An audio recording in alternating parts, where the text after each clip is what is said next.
Se cumple con esta la tercera semana de paralización de clases en los sectores tanto particular también como del Estado panameño. Vamos a poner en contexto el tema. Ya quiero darle bienvenida a esta mesa de Noticias AM a Ariel Medina, consultor de educación. Ante todo, gracias por acompañarnos, licenciado, y sobre todo tomando en consideración 3 semanas. Ya venimos de 2 años de pandemia, encerramiento, virtualidad. Tratamos de nuevamente llegar a la realidad de lo presencial. Sin embargo, ahora nos encontramos con 3 semanas de paralización producto de una huelga. Empecemos por ahí, licenciado. Muchísimas gracias por la oportunidad. Justamente hablábamos de la importancia de comprender de que realmente la educación, como la conocemos, tiene 2 procesos que se deben respetar. El proceso de enseñanza, que definitivamente se vio afectado por la pandemia y se sigue afectando por estas 3 semanas ya sin ir a las escuelas, y luego el proceso de aprendizaje, que hoy por hoy el sistema educativo panameño sigue sin contar con una estrategia clara para la recuperación de aprendizajes, aun cuando existen plataformas, aun cuando la pandemia debió enseñarnos cómo hacerlo. Enseñanza y aprendizaje son 2 términos distintos. Y son completamente diferentes y tienen responsabilidades diferentes. A ver, siempre el sistema educativo panameño va a depender, y pregunto, del profesor. Si seguimos de la manera como estamos, sí.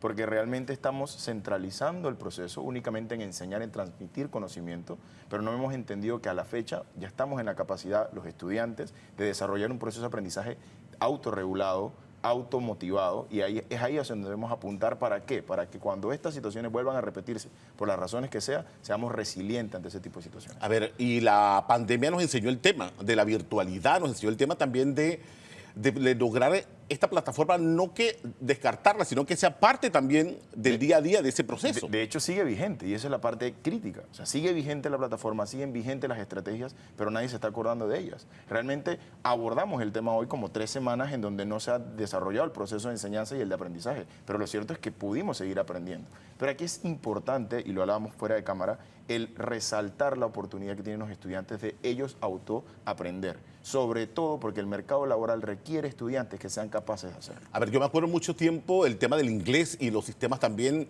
digitales. Eso generaciones lo aprendió fuera y pagando, costeando sus propios. ¿A esto es lo que se refiere usted? Sí, y actualmente lo tiene. O sea, el sistema educativo tiene herramientas, tiene contenido que nos puede permitir y le puede permitir a todos los estudiantes aprender a su propio ritmo. Inglés, matemáticas, física, química, biología, muchas materias. Aquí lo importante es entender de que esto es un ciclo, de que las crisis siempre van a existir y que el estudiante tiene que responsabilizarse. Hablemos de la realidad panameña. ¿Cómo se puede un ministro de Estado, el que se siente en la mesa, negociar con 15, 16, 17 gremios educativos, licenciado? Sin data es imposible. O sea, ¿Sí? Sin datos es imposible. O sea, a la fecha no tenemos claridad, hoy por hoy tenemos datos muy generales de lo que estas afectaciones pueden representar para los estudiantes. Obviamente un ministro que tenga la capacidad de entender cómo directamente una semana impacta en sus estudiantes puede tomar la acción, pero sin datos estamos completamente ciegos para tomar decisiones. Ahora, la data es importante. Aquí siempre lo hemos hecho saber.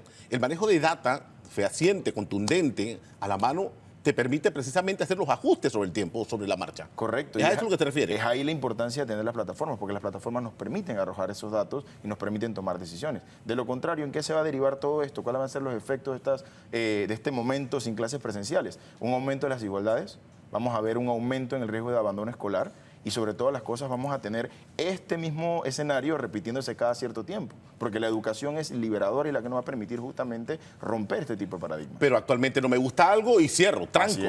Así es, y tranco, y digamos, las protestas son parte del derecho a protestar y está bien, pero no podemos protestar sin tener una estrategia clara de cómo recuperamos esos aprendizajes. Es irresponsable hasta cierto punto. Porque ¿qué pasa? Si protestamos y rompemos la dinámica de la educación, lo que vamos a tener es que estos mismos estudiantes van a estar descontentos dentro de 3, 4 años, o van a elegir a los mismos gobernantes por falta de educación dentro de 3, 4 años, y vamos a estar en el mismo ciclo vicioso realmente. ¿Eso impacta la toma de decisiones futuras? Por supuesto. ¿Del estudiante? Por supuesto. Un estudiante que deserta en un proceso, digamos, a los 15 años, en 3, 4 años tiene capacidad del voto, no tiene capacidad de discernir entre lo que es correcto, entre lo que no tuvo una formación social correcta, no tiene los valores bien desarrollados, y al final terminamos en lo mismo, tomando las mismas decisiones. Déjeme poder interpretar lo que usted dijo al comienzo, entre enseñar y aprendizaje.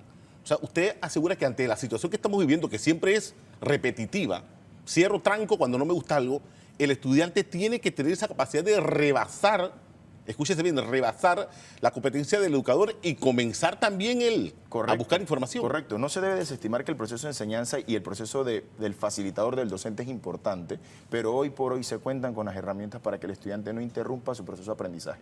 Y es particularmente relevante, ¿por qué? Porque el sector productivo, la industria, como hablaba el presidente de la Cámara de Industriales, espera a ese estudiante autorregulado. El sector productivo no quiere una persona que le diga qué hacer, pero si formamos estudiantes en el paradigma de que él debe esperar que el docente le diga dónde debe estudiar, estamos literalmente formando una generación de desempleados. O sea, recapitulando, para la realidad que tenemos en estos momentos, tenemos que volver cuanto antes. Sí, 1000%. Pero no podemos esperar a que los acuerdos se den para empezar a recuperar los aprendizajes.